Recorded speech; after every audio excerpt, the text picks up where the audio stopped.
அஸ்ஸலாமு அலைக்கும். எல்லாம் நல்லா இருக்கீங்களா? இன்றைக்கி நம்ம சேனலில் இப்போ நம்ம பார்த்துட்டு இருக்குது புடலங்காய் கூட்டு. புடலங்காய் கூட்டு வந்து வெறும் ஈஸியாக சிம்பிளாக டேஸ்ட்டாக நம்ம செஞ்சோம். புடலங்காயுடைய பெனிஃபிட் நம்ம தெரிஞ்சுக்கிட்டால் நம்ம டெய்லி அந்த புடலங்காய் பார்க்கும் போதெல்லாம் நம்ம ஏதோ ஒரு வகையில் நம்ம புடலங்காயை நம்ம சேர்த்துக்குவோம். அந்தளவுக்கு புடலங்காயில் நமக்கு நார் சத்து எல்லாமே நமக்கு நிறைய இருக்குது. அதோடைய நன்மைகளை சொல்லணும் அப்படின்னு சொன்னாக்கா அதுக்கு தனியாக ஒரு வீடியோ போடணும்.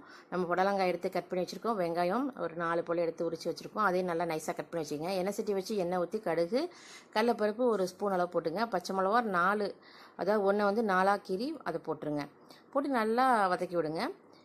வதக்கி விட்டுட்டுருங்க. அதுக்கப்புறம் நம்ம எடுத்து வச்சுருக்கிற அந்த 1 by 1 வெங்காயம், அப்புறம் உப்பு தேவையான அளவு கொஞ்சமாக சேர்த்துருங்க. மஞ்சத்தூள் 1/4 ஸ்பூன் அளவுக்கு, கருவேப்பிலை, சோம்பு சீரகத்தூளும் ஒரு 1/4 ஸ்பூன் அளவுக்கு சேர்த்துக்குங்க. ஏன்னா அது ஒரு டேஸ்ட் கொடுக்கும், அவ்வளோதான். வேறு எந்த மசாலாவும் நம்ம கொடுக்க போகிறதில்ல, இது மட்டும்தான்.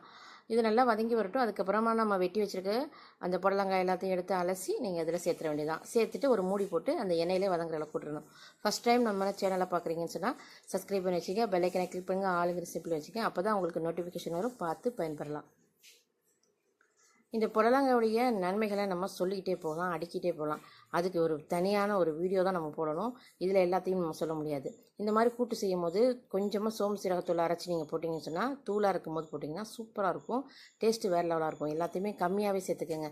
ரொம்ப நம்ம தூள் கொடுத்து அதிகமாக கொடுத்தோம்னு சொன்னாக்கா அந்த டேஸ்ட்டு வேறு மாதிரி மாறி போயிடும். அதனால் இது மாதிரி நம்ம வதங்கி வந்த பிறகு கொஞ்சமாக தண்ணி ஊற்றி ஃபஸ்ட்டு எண்ணெயில் வதங்கிடுங்க. வதங்கின பிறகு அதுக்கப்புறம் தண்ணியை ஊற்றி கொஞ்சமாக வதங்குறோம்.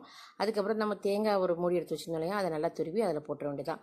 போட்டு நல்லா கலந்து விட்டுருங்க. கலந்து விட்டு இதை நீங்கள் அப்படியே அடுப்பை ஆஃப் பண்ணிடலாம். அதுக்கப்புறம் நம்ம எடுத்து வச்சு நம்ம சர்வ் பண்ணி கொடுக்கலாம். இந்த புடலங்காயை வந்து சும்மாவே நம்ம சேர்த்துக்கலாம். எல்லாருமே இது பெரியவங்கலேருந்து சின்னவங்க வரைக்கும் எல்லாருமே சேர்த்துக்கலாம். நல்ல ஒரு பெனிஃபிட் தான். நீங்கள் ஒரு தடவை இதை மாதிரி செஞ்சு பார்த்து ட்ரை பண்ணி பாருங்கள். சூப்பராக வரும். புடலங்காய் கூட்டு எப்படி செய்கிறது அப்படிங்கிற மாதிரிலாம் நிறைய பேர் வந்து கேட்பாங்க. வெரி ஈஸியாக சிம்பிளாக இதை மாதிரி செஞ்சு பாருங்கள். ட்ரை பண்ணி கமெண்ட் பண்ணுங்கள். தேங்க்யூ.